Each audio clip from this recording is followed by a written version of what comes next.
नमस्कारं सर्वेषां छात्राणां स्वागतम् अस्ति। अद्य वयं स्नातकद्वितीयवर्षस्य कक्षायाः अन्तर्गते प्रथमप्रश्नपत्रे अभिज्ञानशाकुन्तलं नामधेयं नाटकं पठिष्यामः। नमस्ते विद्यार्थियों, जैसा कि आपको विदित है कि हम अभिज्ञान शाकुंतलम नामक कालिदास जी के नाटक का अध्ययन कर रहे हैं और यहाँ पर तृतीय अंक चल रहा है। तो हम तृतीय अंक के कुछ श्लोक पूर्ण कर चुके हैं। आगे यहाँ पर हम प्रारंभ करते हैं। तो सबसे पहले यहाँ पर छोटा सा एक गद्य में ये कहती है शकुंतला कहती है स्वगतम, यानी अपने मन में। क्या कहती है? हे हृदय मनोरथ, यानी दुष्यंत के आसानी से मिल जाने पर भी पहले बार भी डर नहीं छोड़ा। अब पश्चाताप सहित अलग हुए तुम्हारा संताप कैसा है? अगले कदम पर ठहर कर स्पष्ट संताप दूर करने वाले हे लता मंडप, पुनः सुख के लिए तुमसे विदा लेती हूँ। और यह कहकर दुखपूर्वक शकुंतला अन्य स्त्रियों के साथ वहाँ से बाहर चली जाती है। तो यहाँ पर शकुंतला भी चली गई और शकुंतला के साथ हालचाल पूछने जो आई थी उनकी गौतमी जी भी चली गई, और गौतमी जी के साथ उनकी दो सखियाँ जो शकुंतला की थी, प्रियमवदा और अनुसूया, वो भी चली जाती है। अब यहाँ पर राजा अकेले रह गए जो छुपे हुए थे। तो वो यहाँ पर राजा आ रहे हैं। पूर्व स्थानम उपेत्य शनिश्वसम अहो विघ्नस्य प्रार्थितार अर्थ सिद्धयः मया ही। ये यहाँ पर एक छोटा सा क्या है, लाइन है, पंक्ति है। तो इस पंक्ति को हम समझ लेते हैं। इस पंक्ति का मतलब है, राजा कह रहा है पहले वाली जगह पर पहुंचकर। कौन सी पहले वाली जगह? उसी जगह पर पहुंचकर जहां पर शकुंतला विश्राम कर रही थी। तो राजा पहले वाली जगह पर पहुंचकर लंबी सांस भरकर कहता है, हाय मनोरथ की सिद्धि, हाय इच्छाओं की सिद्धि विघ्न से भरी हुई होती है। यानी यदि कोई हमारी इच्छा है और इच्छाओं की सिद्धि, सफलता अगर प्राप्त करनी है तो उनमें बहुत से संकट बीच में आते ही है, बाधाएं आती है। पूर्व स्थानम उपेत्य सनिश्वसम अहो विघ्नवत्यः प्रार्थिता अर्थ सिद्धयः भवन्ति मया ही, मेरे द्वारा ही। अब यहाँ पर एक श्लोक उपस्थित हो रहा है। उस श्लोक को आप देखिए। मुहुरंगुली संवृत्ताधरो, ये यहाँ पर श्लोक कहा गया है। कौन सा श्लोक? ये श्लोक नहीं है। यहाँ पर यहाँ पर शकुंतला वो चले गई हैं यहाँ से, और शकुंतला के जाने के पश्चात राजा उस स्थान पर उस दशा को देखता है और वो क्या कह रहा है यहाँ पर, उनके शरीर से किस प्रकार से वो शैया का वर्णन बताया है। जिस शैया पर शकुंतला आराम कर रही थी, उस शैया का वर्णन यहाँ पर उन्होंने बताया है। क्व खलु संप्रति गच्छामि, तो अब मैं कहाँ जाऊँ? क्व खलु संप्रति गच्छामि, अथवा इहैव प्रिया परिभुक्तम ते लतावलये मुहूर्तम स्थापयामि, तो मैं थोड़ी देर के लिए यहीं पर विश्राम करता हूँ जहाँ पर प्रिया शकुंतला के द्वारा जिसका उपभोग किया गया था, इस स्थान का विश्राम किया गया था, मैं भी यहीं पर रुकता हूँ। सर्वतो अवलोक्य, सभी ओर देख करके। ये यहाँ पर छोटा सा गद्य है जो मैंने आपको पढ़ाया। अब कहाँ जाऊँ? या यहीं प्रिया के द्वारा सेवित इस त्यागे गए लता मंडप में ही थोड़ी देर के लिए मैं ठहरूंगा और सब ओर देखकर। अब वहाँ पर किस प्रकार की स्थिति थी उस शैया की जो शकुंतला भी छोड़कर गई है, उसका वर्णन यहाँ पर ये श्लोक में कर रहे हैं राजा। उस श्लोक को आप देखिए। तस्याह पुष्पमयी शरीर लुलिता शय्या शिलायाम इयं क्लांतो मन्मथ लेख एष नलिनी पत्रे नखैर अर्पितः हस्ताद भ्रष्टमिदं विसामरणमित्यासज्यमाने क्षणो निर्गन्तुं सहसा न वेतस गृहात् शक्नोमि शून्याद अपि। ये श्लोक है, वापस से देखते हैं इस श्लोक को। तस्याह पुष्पमयी शरीर लुलिता शय्या शिलायामियम, फिर क्लांतो मनमथ लेख एष नलिनी पत्रे नखैरर्पितः। तीसरी पंक्ति हस्ताद भ्रष्टमिदं विसामरणमित्या सज्यमाने क्षणो, और चतुर्थ पंक्ति निर्गन्तुं सहसा न वेतस गृहात् शक्नोमि शून्यादपि। ये श्लोक यहाँ पर पूर्ण हो गया। अब इस श्लोक का अर्थ हम देखते हैं। तो राजा ये कहते हैं, सबसे पहले तो गद्य में, अब कहाँ जाऊँ, यहीं पर प्रिया के द्वारा उपभोग किए हुए तथा त्यागे गए इस लता मंडप में ही थोड़ी देर के लिए ठहरता हूँ और सब और देखता हूँ। तो यहाँ पर जो राजा को दिखाई दिया वहाँ की स्थिति, उसका वर्णन इस श्लोक में कहा गया है। अब इस श्लोक में क्या कहा गया है इसको हम देखते हैं। पत्थर पर यह फूलों से बनी हुई शरीर से बिखरी हुई उसकी सेज है, शैया है।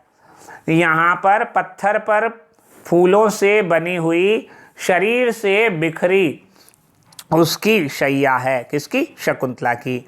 यह कमलिनी के पत्ते पर नाखूनों से लिखा हुआ मुरझाया हुआ उसका प्रेम पत्र है, जो उसने नाखूनों से छेद करके, नाखूनों से खोद कर लिखा था। तो इसलिए यहाँ पर इन्होंने ये पंक्ति जो कही गई ना, कौन सी पंक्ति, ये पंक्ति देखिए, आपको वापस बता देता हूँ। ये पंक्ति क्वा न खलु ये तो गद्य है। तस्याह पुष्पमयी शरीर लुलिता शय्या शिलायाम इयम, और दूसरी पंक्ति है क्लांतो मनमथ लेख, मनमथ लेख यानी प्रेम पत्र, एष नलिनी पत्रे नखैर अर्पितः। नलिनी पत्र कमलिनी के पत्ते पर लिखा गया, और काय से? नखैर अर्पितः, नाखूनों से। तो ये यहाँ पर बताया, पत्थर पर यह फूलों से बनी हुई और शरीर से बिखरी हुई उसकी शैया है, और ये कमलिनी के पत्ते पर नाखूनों से खोदा गया, लिखा गया उनका मुरझाया हुआ उसका प्रेम पत्र है। और यह हाथ से छूटा हुआ, हाथ से छूटा क्या है? कमल, ये कमल नाल का बना हुआ उसका आभूषण है, जो उसने अपने हाथ में धारण कर रखा था। तो इसलिए कमल नाल का आभूषण में जो उसने यह लिखा है तीसरी पंक्ति में, वो तीसरी पंक्ति में क्या लिखा है? हस्ताद भ्रष्टम इदम विसार मरणमित्याह असंज्ञमाने क्षणों। ये जो पंक्ति लिखी है ना, वो इसका मतलब वही है।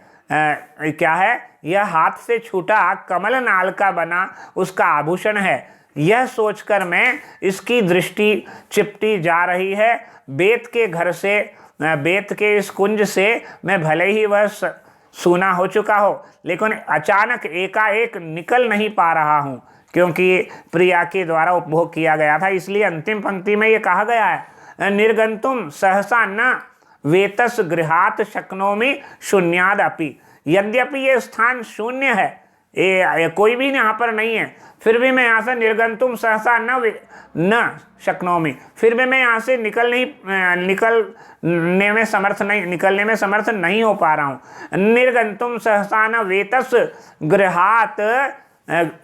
गृहात शक्नोमि न शून्याद अपि, यानी अकेला निर्जन होने के पश्चात भी मैं इस जगह को छोड़ने में समर्थ नहीं हो पा रहा हूँ। क्यों नहीं हो पा रहा हूँ? क्योंकि इन्होंने ये कारण बताए हैं, 2-3 कारण। क्योंकि ये शैया जो है शकुंतला जी के द्वारा विश्राम की गई थी, इसलिए यहाँ पर इस शैया को देखकर, यहाँ सारा अनुभव करके मुझे बार बार उन्हीं का स्पर्श और उन्हीं की याद का स्मरण होता है। इसलिए पत्थर पर यह फूलों से बनी हुई शरीर से बिखरी हुई उसकी शैया है। यह कमलनी के पत्ते पर नाखूनों से लिखा गया उनका मुरझाया हुआ प्रेम पत्र है, और यह हाथ से छूटा हुआ, उनके हाथ से कमल नाल का बना हुआ जो उसका आभूषण है, ये है। ये सभी बातों को सोचकर मैं इसकी दृष्टि चिपटी जा रही है, मेरी जिसकी दृष्टि चिपटी जा रही है, छूट ही नहीं पा रही है मेरी दृष्टि यहाँ से। तो जिसकी दृष्टि चिपटी जा रही है, ऐसा मैं बेत के इस घर से भले ही सूना पड़ा हो यह स्थान, लेकिन एकाएक निकलने में समर्थ नहीं हो पा रहा हूँ, ये बताना इस श्लोक का मूल मंतव्य है। शिलायां पुष्पमयी शरीर लुलिता इयं तस्याः शय्या नलिनी पत्रे नखैः अर्पितः क्लान्तः एषः तस्याः मदन मन्मथ लेखः हस्ताद् भ्रष्टम् इदं तस्याः विसाभरणम् इति आसज्यमाने क्षणे अहम शून्यात् अपि वेतस्गृहात् सहसा निर्गन्तुं न शक्नोमि। इसलिए मैं यहाँ से निकलने में समर्थ नहीं हो पा रहा हूँ। ये आपको इस श्लोक का भावार्थ समझ में आ ही गया होगा।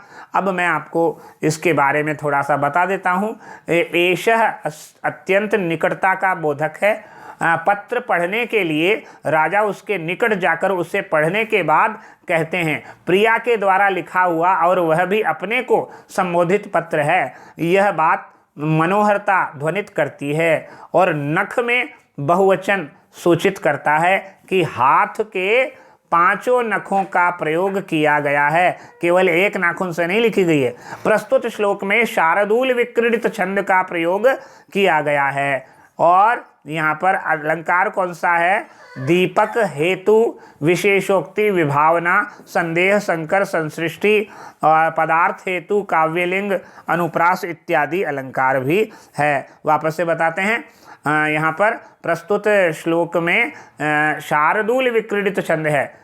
शार्दूल विक्रीडित छंद के प्रत्येक चरण में 19 वर्ण होते हैं, जो क्रमशः मगण, सगण, जगण, सगण, तगण, तगण और एक गुरु वर्ण होता है। ठीक है, क्या होता है वापस से देख लीजिए।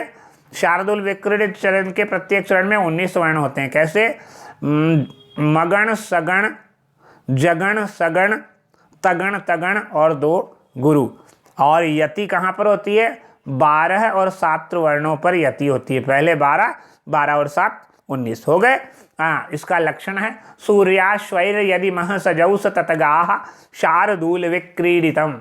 सूर्याश्वैर यदि मह सजौस ततगाः शार्दूल विक्रीडितम्।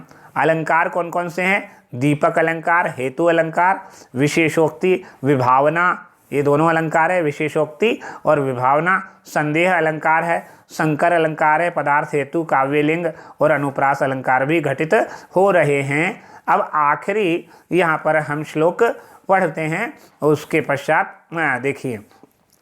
सायंतने सवन कर्मणि संवृत्ते वेदिम हुताशनवतीम परितः प्रयस्ताः छायाश्चरन्ति बहुधा भयमादधाना संध्या पयोदक पीशा पिशिताहानाम। ये श्लोक यहाँ पर आया है। सबसे पहले लिखा आकाशे, यानी आकाश की ओर देखकर। आकाशे, आकाश में से मतलब हो रहा है राजन, हे राजन, राजा को संबोधित कर रहे। आकाश से आकाशवाणी हो रही है और राजा को संबोधित कर रहे हैं। तो अब क्या कह रहे हैं? हे राजन, हे राजा, सायंतने सवन कर्मणि संप्रवृत्ते वेदिम हुताशनवतीम परितः प्रयस्ताः छायाश्चरन्ति बहुधा भयमादधानः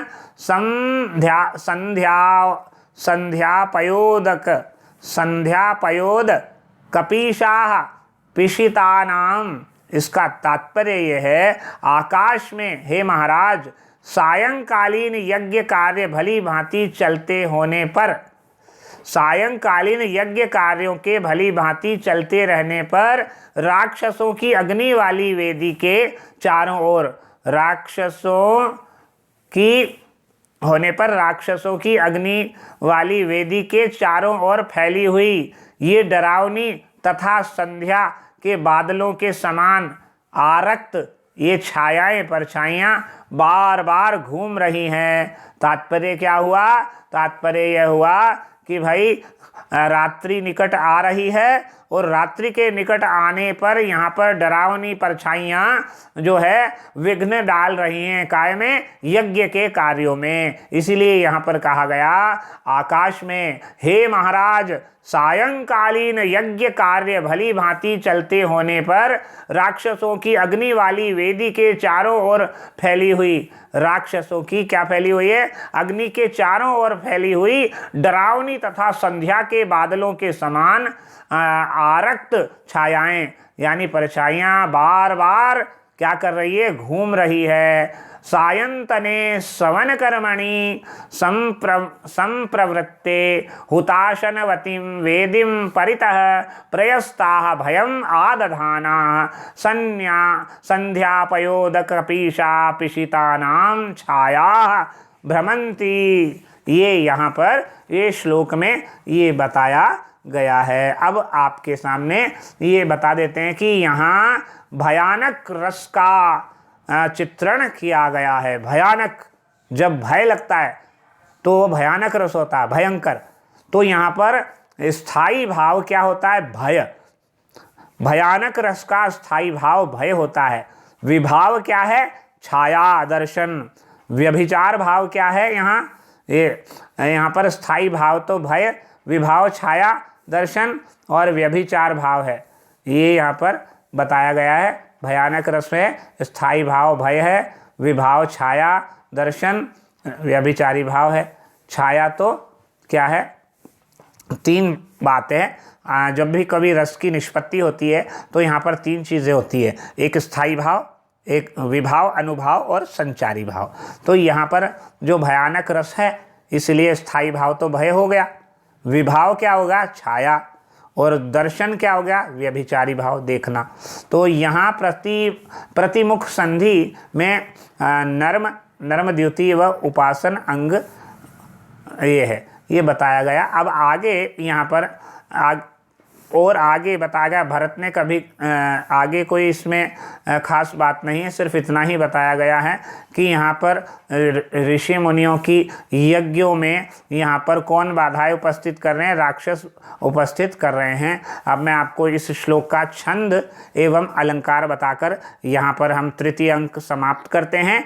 प्रस्तुत श्लोक में वसंत तिल का छंद है, जैसा कि हम प्रथम अंक के 8वें श्लोक में पढ़ चुके हैं। मुक्तेषु रश्मिषु निरायत पूरुकाया, उसी प्रकार यहाँ पर भी वसंत तिल का छंद है। वसंत तिल का छंद के प्रत्येक चरण में 14 वर्ण होते हैं, जो क्रमशः तगण, भगण, जगण, जगण और 2 गुरु वर्ण होते हैं। वापस से 14 वर्ण किस प्रकार होते हैं, तगण, भगण, जगण, जगण और 2 गुरु वर्ण हो गए 14। तो ये, और चरण के अंत में यति होती है। और अलंकार कौन से, उपमा अलंकार, छेकानुप्रास और श्रुति अनुप्रास, यानी उपमा और अनुप्रास अलंकार है। प्रस्फुटम सुंदरम साम्यम उपमेत्यभिधीयते और अनुप्रास शब्द साम्यम वैषम्येपि स्वरस्य यत्। ये दोनों मैंने अनुप्रास का और उपमा अलंकार का लक्षण यहाँ पर बता दिया। राजा अयम आगच्छामि, अब मैं आता हूँ, इति निष्क्रांत है, अब मैं आ रहा हूँ, इति निष्क्रांत है, ऐसा कहकर राजा भी वहाँ से निकल जाता है। इति तृतीयो अंक, इस प्रकार तृतीय अंक समाप्त हो जाता है। तृतीय अंक यहाँ पर समाप्त हो गया। अब हम अगले वीडियो में चतुर्थ अंक प्रारंभ करेंगे। तब तक के लिए यहीं विराम देते हैं। नमस्कार, धन्यवाद।